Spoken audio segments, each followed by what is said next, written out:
Hello, welcome back to another week of Biogeography. This week we are getting into what I think is chapter 8 in the textbook. This week we're sort of putting aside the biology side of it, and we're going to get into the more of the physical geology and environmental stuff. So if you're a geology person, this is the week for you. We're going to be talking about, the geology and sort of some different ideas about continental drift, and then we'll get into sort of the plate tectonics and history of how things have moved around, and then we'll get into sort of the biogeographic implications of that stuff.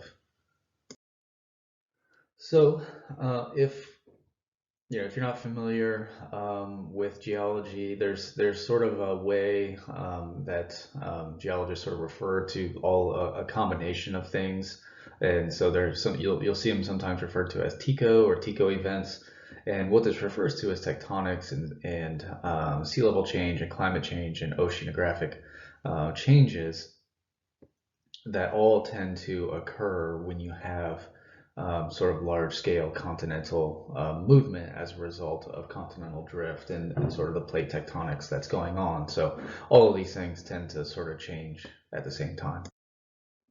So I want to start out here and talk about geologic timescales for a minute because we haven't really put this into context. I think we need to put it into context when we're talking about the history um, of the Earth here, because it's a little bit large scale in time compared to usually like in ecology and things. So different time scales that we're dealing with.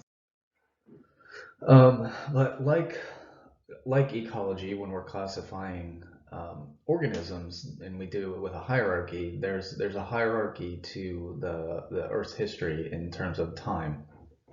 And so we categorize this sort of based on geologic events, which I won't go too much into, but things are broken down into eons and eras and periods and epochs. And it actually goes beyond that. It's not included on this chart. Kind of gets a little bit down in the weeds a little bit, unless you're like a serious geology person. But there's stuff beyond this as well. Most of the stuff that we talk about in terms of biogeography is going to be in the Holocene and in the Pleistocene. But for this week, we're going to get into some of this other stuff is too, just to sort of set the stage and so we have an understanding of where things came from and why they are where they are.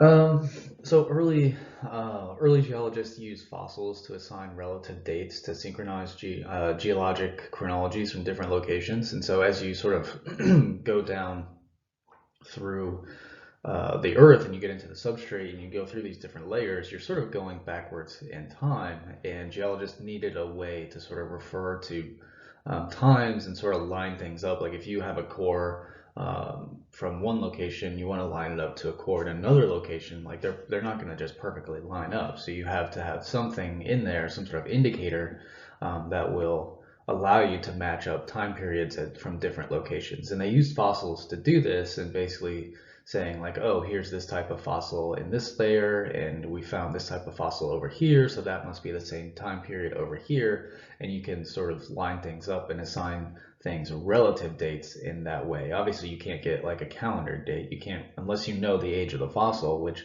early on they tended not to know that.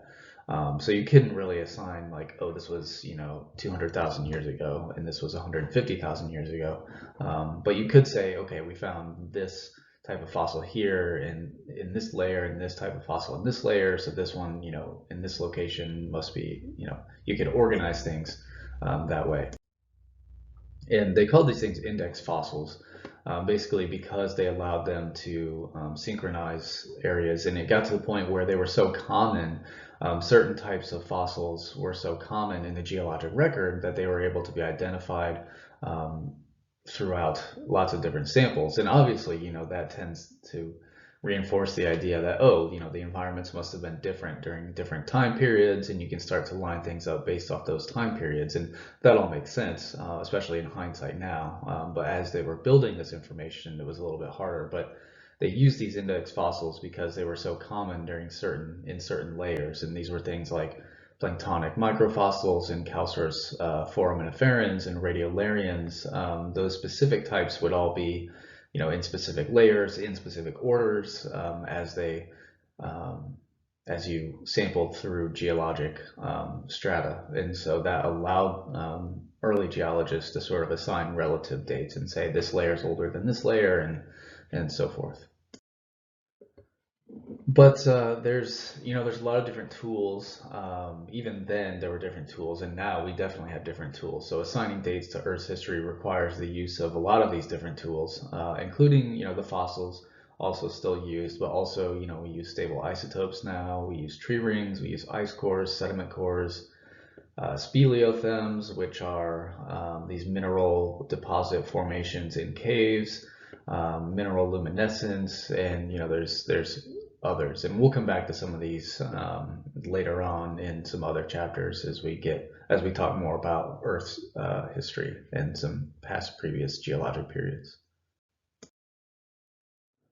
Okay, so I want to shift a little bit now and introduce the theory of continental drift. And I kind of want to walk through how this theory developed because it's informed some of our ideas that have now. So there's this sort of legacy effects, but also it's still relatively new. So we'll see how new this theory of continental drift actually is. Um, this tends to be, so we're going to go back to 1570, and I think it's worth, looking back at what people knew about the world a long time ago, going back almost, like 500 years.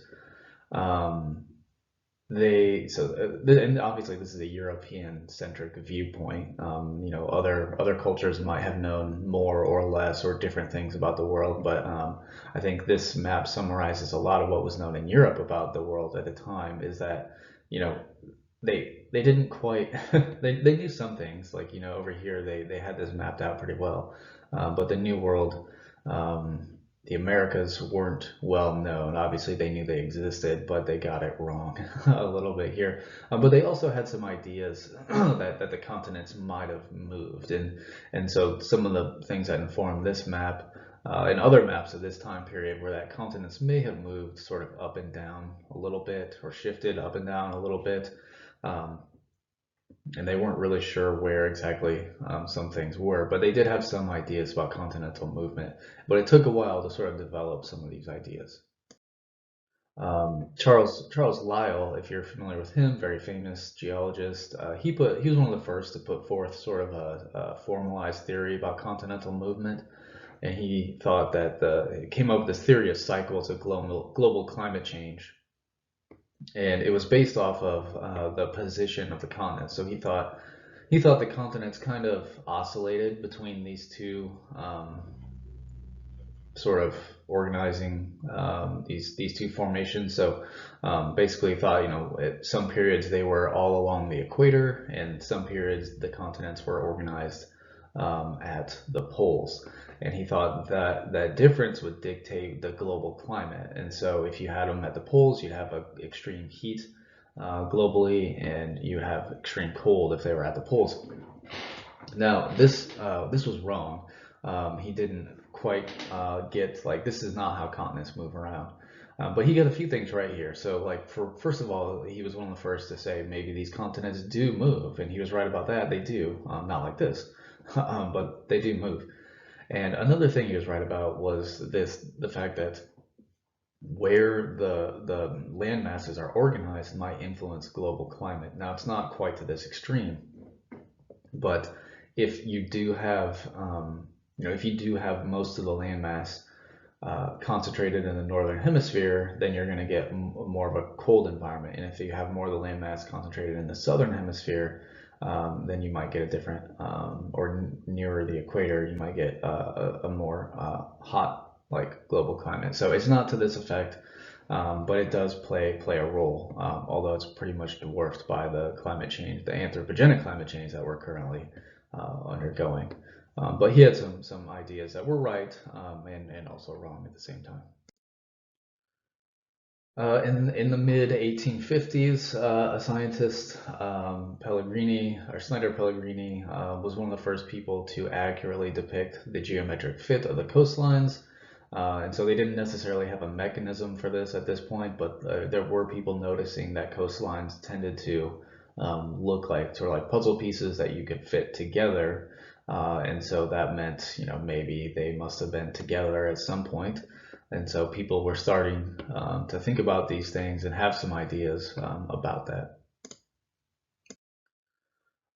Taylor, in the early 1900s, was an American geologist, and he put forth an idea of continental movement that was based off of tidal and rotational forces of the Earth, the Moon, and the Sun, so sort of meteorological and astronomical and astrological, I don't know, sort of theories there where things were moving like that. But he also thought they had this sort of north and southern shift, but was also people were starting to notice things like, oh, first of all, where our maps were getting much better. We knew a lot more. We knew more about coastlines, and we knew about these volcanic island chains that existed, and so all of these things that we're discovering, and people were sort of piecing all of this together and getting closer. This obviously wasn't quite right, but people were getting a lot closer. And then along came Wegener, who was a German, he was a meteorologist, but in 1929, he published his model of continental drift, which indicated that initially continents were united in one landmass called Pangaea, and that subsequently broke apart. And this is the one that got it right. This is the one that you've probably been exposed to at some point if you've learned about science classes and natural sciences and physical sciences has probably mentioned continental drift at some point. And so he published those ideas, that's less than 100 years ago. So it's a relatively new idea, and it actually took a while. It took a few decades for this to become actually accepted, and I'll come back to that in a second. But if we were to sort of summarize the main points of Wegener's model, like the main tenets of his publication, of his theory, were that one, continental rocks were different, less magnetized and less dense than rocks at the ocean floor. So continental rocks weighed different amounts than ocean floor, continental plates weighed different than ocean floor plates. So that was a big part of it. Earth's major land masses were once a single continent, Pangaea. Probably all familiar with that. The breakup of Pangaea began as a rift valley that gradually widened into an ocean. And continental blocks have mostly maintained their initial outlines. And for the most part, these all panned out as being true, which is pretty impressive for someone, over 100 years ago, or less than 100 years ago, I guess. But he didn't have access to hardly any of the tools that we have access to, and got a lot of this right. But there were a few things that he ended up getting wrong, and so he put the rate of continental movement as a range from zero point 0.3 to 36 meters per year. Um, that's really fast. There's nothing actually moving 36 meters per year. Part of the reason was that they were working with a much younger age of the Earth. So the Earth didn't. They thought it was much younger, so there hadn't been as much time for the continents to move apart. And so to get them where they are now, you need them to move a lot faster. So that was why he had that so fast. We know now that the Earth is much older, and that the rate of movement is much slower. Also, he didn't necessarily have a good mechanism for how these continents might drift apart. He did mention radioactive heating in the mantle, but he mentioned a few other things, and was just sort of speculating, and was pretty open about the fact that he didn't really know how these continents might move around. And so when he published his ideas, there was a lot of pushback. It was not accepted, and it was pretty widely criticized right off the bat. And there's a few reasons for that. First of all, these were really radical new ideas as far as continental movement and the scale to which the continents moved around, and the history of it was pretty radical compared to some of the other geologic ideas that were out there. Second of all, there were some errors. There were some things that I mentioned, but there were also other errors that were, more minor, but enough that they could cause doubt. And I won't get into all of them, but there's a reading that we'll do here in a bit that will probably talk a little bit more about that. And then the last one's also the mechanism thing that I mentioned that he didn't really know, and he was upfront about the fact that he didn't know. And put forth, some speculating ideas, but the fact that, you don't know how it could occur, that caused a lot of doubt in people. So all these things combined caused his ideas to really not be taken seriously right away.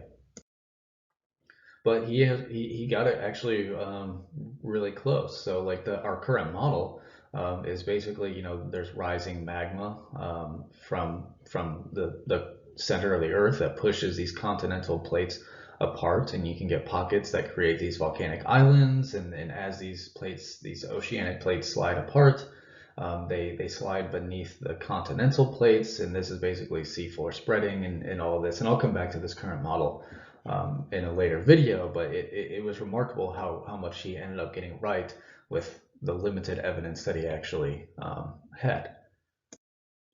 And so it didn't take long.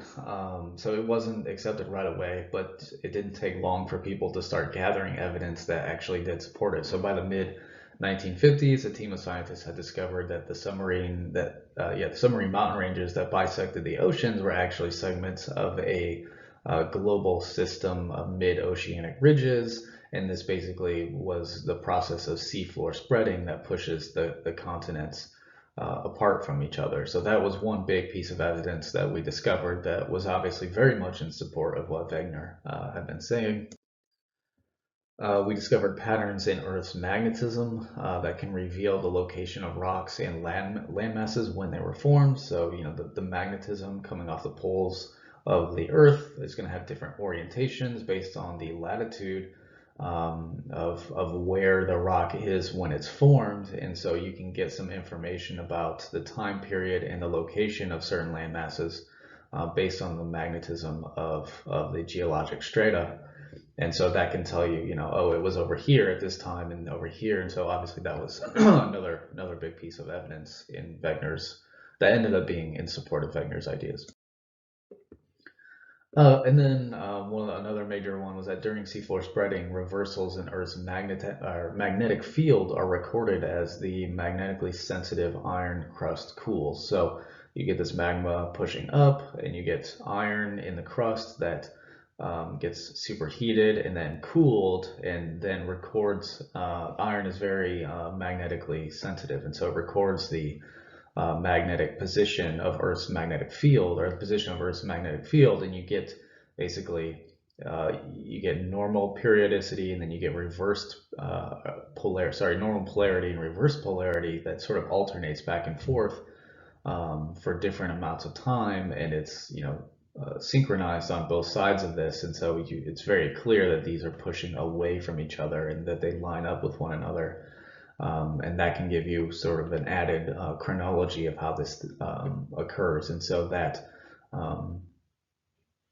was more evidence in favor of Wegener's idea. So all these things together, people were basically collecting all this evidence within a couple of decades. And probably by the 50s, people realized, oh yeah, Wegener was actually right, which really isn't that long ago. That's 70 years ago was when we started to really figure out how continents moved around. That's kind of interesting when I think about it. Okay, so I'm going to finish up this video here. And so as usual, there's a reading, and it goes more into continental drift and some more of what Wegener's specific ideas were and what evidence he had and why it wasn't accepted right away. So read through that, and as usual, keep working your way through the module, and I'll see you in the next video.